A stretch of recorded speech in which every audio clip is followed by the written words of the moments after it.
Aldi Taher telan malu diskak Dewi Persik imbas ngaku ustad.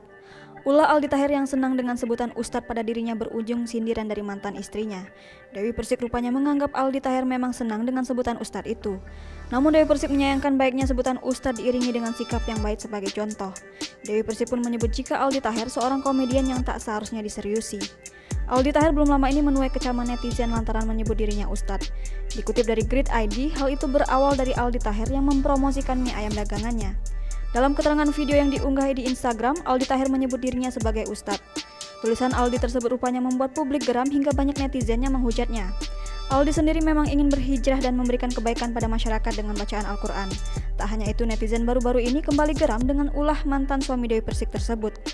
Aldi kembali dengan kabar dirinya berani senggol Deddy Corbuzier hingga menuduh pansos. Seakan kena getah dari ulah sang mantan suami, Dewi Persik memberikan pesan kepada Aldi. Melansir dari YouTube KH Infotainment 29 Januari 2021, Dewi memberikan penjelasan kepada publik.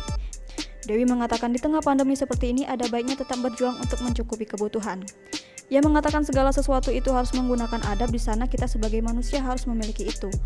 Ia menganggap bahwa Aldi tidak serius mengaku dirinya ustadz dan hanya untuk mengundang tawa dari netizen. Ia sendiri tidak bisa menilai atas kasus yang menimpa mantan suaminya yang memang gemar membuat sensasi.